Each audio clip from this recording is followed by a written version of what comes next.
Welcome back, mamas. Y'all, today we are going to talk about those things that you might be avoiding, the things that are holding you back from moving forward and stepping into that version of yourself that you so desperately want to step into. We are going to get into that today, so let's get to it. Do you wish you had control of your days, that you had a rhythm, but instead feel overwhelmed, scattered, and like there's never enough time? You're in the right place. I'm Danielle, a recovering workaholic, wife, and stay-at-home mom of 2 girls. I've learned how to reclaim my time and find purpose and freedom so I can be present with my kids and feel like myself again. Here, we embrace where we are, but we don't stay there. So if you're ready to trade the chaos for clarity, the guilt for grace, and the endless to-do list for aligned flow, grab the kiddos a snack and toss in that laundry because I know you're multitasking, and let's do this because your time, your purpose, and you matter. Okay, mamas. So today we are going to dive deeper into the things you might be avoiding. So hopefully you listened to Tuesday's episode where I challenged you to really think about what is something or some things, and in my case, it was many things, are you avoiding, right? What are some things that you are avoiding? Some things that are holding you back from being able to step into that new version of yourself, that version that is happy, that version that can be joy-filled, that version that is fulfilled and feels like she is moving forward towards what she wants for her life and is being the mom that she would want to be, but also the person that she would want to be. Because I know that even though there were times when I felt like I was being a good mom and, I kind of had mom life down a little bit, but I was not being fulfilled as myself, which meant to me that I wasn't able to be the best version of myself as a mom. So that was holding me back from being able to do that. And I was not being the best version of myself. I really was not. And I didn't understand what was really holding me back until I took the time to figure it out, right? So, and that is what I am always talking about on this show, but I want to take a minute to kind of unpack some of the things that I didn't realize at the time that I was avoiding, but that I was completely avoiding. And these things were holding me back. One of the big things that I was avoiding was planning.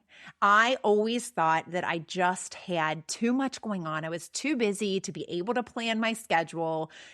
At some point in time, I decided, okay, I'm going to try to plan, right? And I tried doing all of the wrong things, right? Like I tried doing the time blocking, and I did time blocking, the way that I thought I was supposed to do it, though I had seen somebody doing it on Facebook or Instagram or somewhere that I saw somebody doing something, right? And it didn't work for me. And I had decided there was no way, there was just too much going on that I could not plan.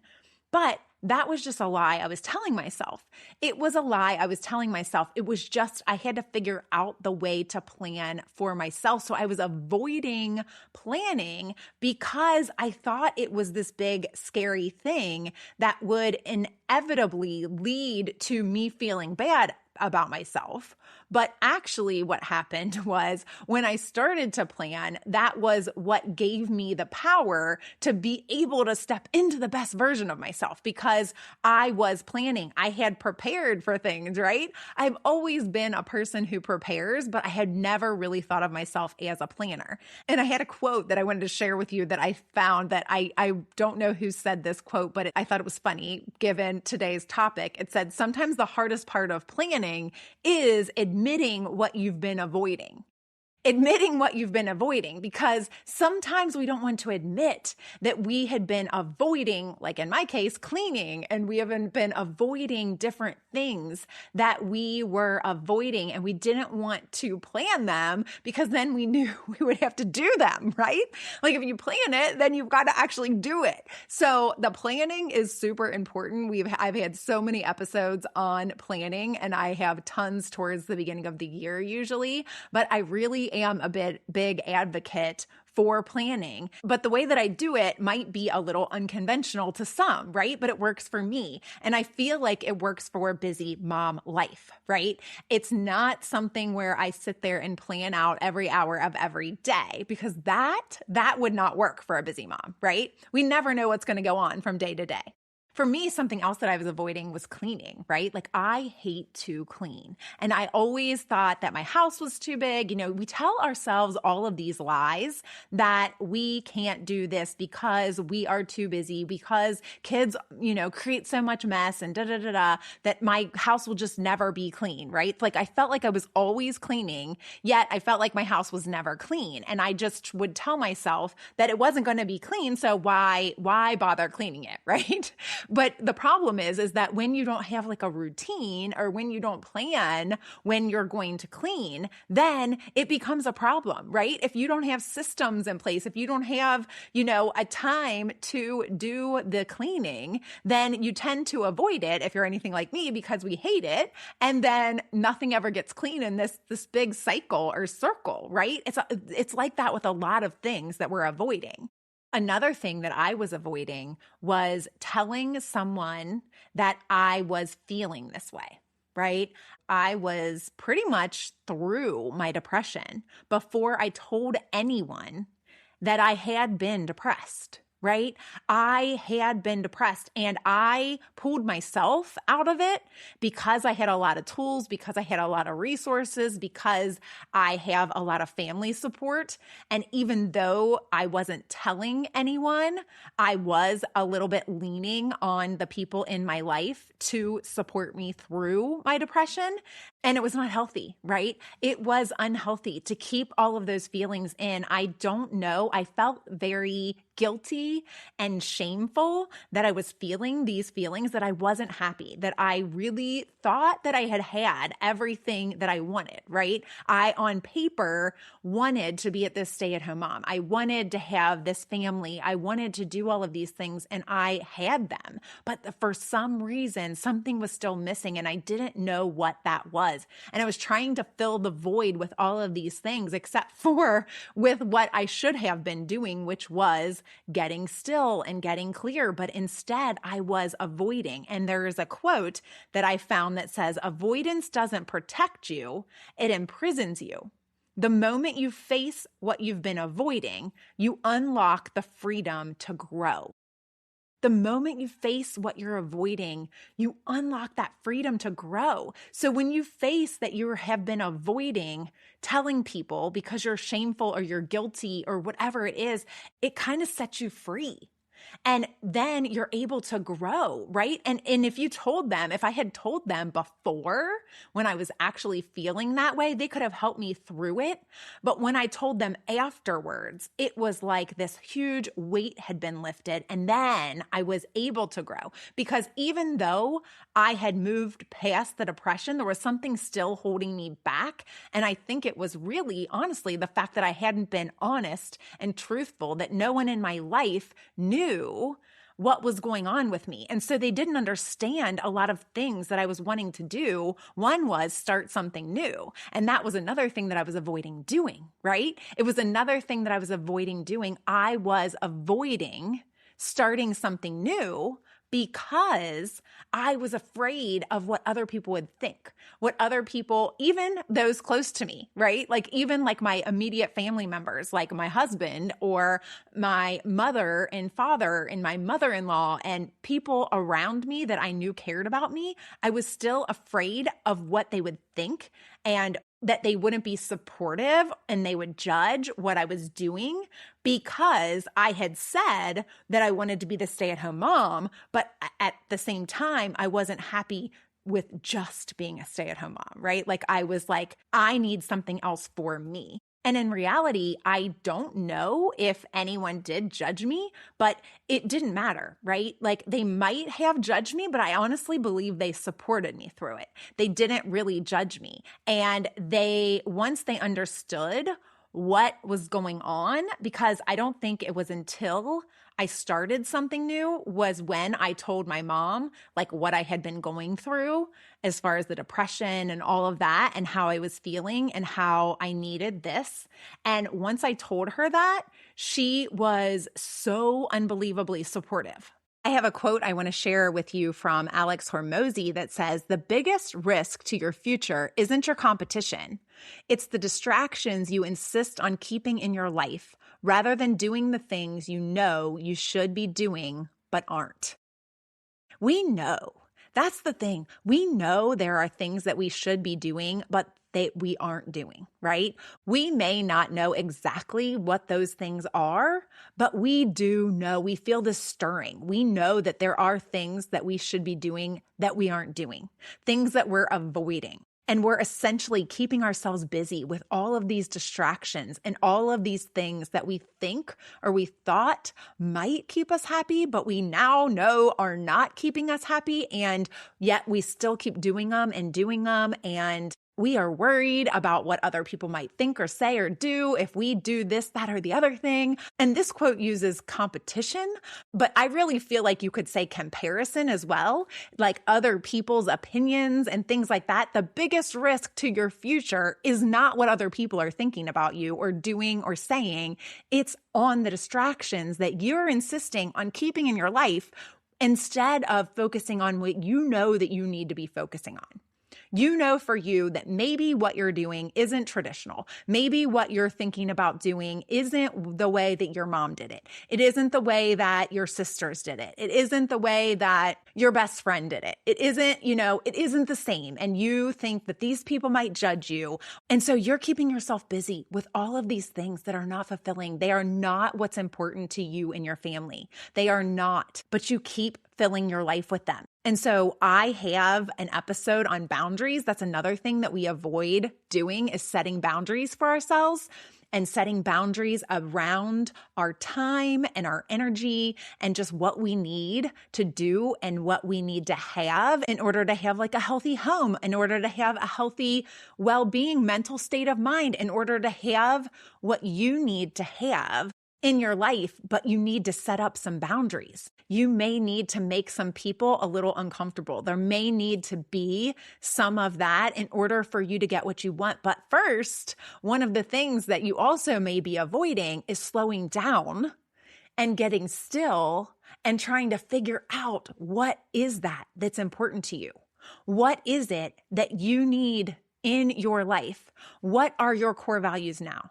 What are your strengths? What are the things that you need in order to be the best version of yourself, to be the best mother, and to be a happy family? What are the things that are going to help you and your family to thrive? And that was the last piece of it for me, was that slowing down that I was like unable to wrap my head around. I was unwilling, right? I was completely avoiding the slowing down, slowing down, the planning, the starting something new, the setting the boundaries, cleaning, but slowing down was the hardest one for me, you all.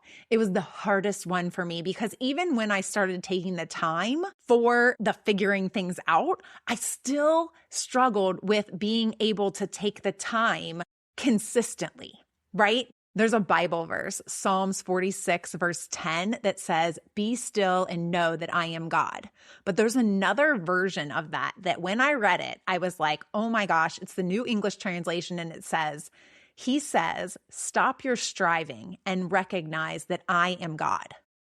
Stop your striving and recognize that I am God. That hit me hard in that way. I love that quote, "Be still and know that I am God." And I do feel like a lot of times it takes us to get still to be able to feel his presence, right? To be able to feel his guidance. But when it said, "Stop your striving and recognize that I am God," that just reminds me that I need to stop my striving and let him lead me. Right? Stop my striving and let him leave me. And if we don't slow down, we aren't able to lean into that. We aren't able to hear from God if we are just going. We have to be still in order to know that he is God, right? Because when we get caught up in the ways of this world, in our daily lives and things like that, it's so easy to tune him out. But when we get still, that is when we are able to tap into his presence. And that is the key for me to stay in this fulfilled version of myself, no matter what's going on, no matter what is going on in the daily life, right? It is so key to stop my striving and stop me trying to control everything, especially really hard for me. And a lot of you probably, if you are a type A, I am a bit of a control freak, and recognize that he is God and he is leading me. And I need to just stop my striving and listen. right? And lean in to him and let him guide me in the way that I need to go. In whatever he's trying to teach me in that moment, I believe that he will be able to talk to you in that moment. He will be able to guide you when you are still and slowing down. And that is something that I feel like we resist so much as moms, partly because we feel like we're not worthy of that. Right? I know that at least that was a big part of it for me, is feeling like I wasn't worthy to take the time for myself. But the truth of the matter is that you are worthy. And guess what? It all trickles down as well. Because when you are taking the time for yourself, then you're able to be a better mother. You're able to parent from a better place when you're taking that time for yourself and being still and slowing down. And so I have one more thought to share with you, because avoidance, sometimes we don't recognize that it really is a fear. Like we are avoiding something because we are afraid of it, typically. And that is true even when we're avoiding things like planning and we're avoiding things like cleaning. There are rooted issues in there that if you get still and if you take the time to slow down, there are fears behind those. And you have to uncover what those are and the reasons for them. I have one last quote here that said, "The fear of facing your fears is harder to overcome than the fear itself." And I think that is so true. The fear of facing your fear is harder. It's harder to overcome than the fear itself, because you have to take the decision to face the fear. And doing that is actually what you find is when you face that fear, it was harder to make the decision to face it than it was to actually face the fear. I hope that is making sense to you, because I read that quote and I was like, oh my gosh, it actually made me think of the Mel Robbins, the 5-second rule, and how that rule can apply so much. Because when you count down 5, 4, 3, 2, 1, and then you take action, which if you don't know what the Mel Robbins 5 seconds rule is, that is what happens, is that you count 5, 4, 3, 2, 1, and then you just take action and you face whatever it is that you're afraid of facing. And I feel like the reason that that book did so well is exactly this quote, because facing your fear is harder than the fear it is itself. It's harder to overcome that, right? Than it is to overcome the fear itself, because we like to stay in our comfort zone, right? And thinking about facing that fear is so hard. I think about it like when you're thinking about going to the dentist or anything like that. Like we think about it, and we build it up into our mind as this horrible thing, right? And then we go to the dentist and we're like, oh, that wasn't quite as bad as I remembered it, right? Like I worked myself up and it was way harder dealing with all of the pain and suffering I put myself through prior to the dentist appointment than the dentist appointment itself, right? It was not that bad. It's not as bad as I made it out to be. So the fear itself of the dentist was not as bad as what I did to myself prior to that. And that is what I would love to leave you with, is that you can do this. Count yourself down like Mel Robbins did, 5, 4, 3, 2, 1, and then take action on one of the things that you have been avoiding, whether it was, telling somebody you love about what is going on with you, the feelings that you're having, the emotions. Take that guilt and shame and shove them aside. You have nothing to feel guilty or ashamed about. Share that with someone, or whether it's one of the other things. And I would love to help you walk through or work through any and all of this.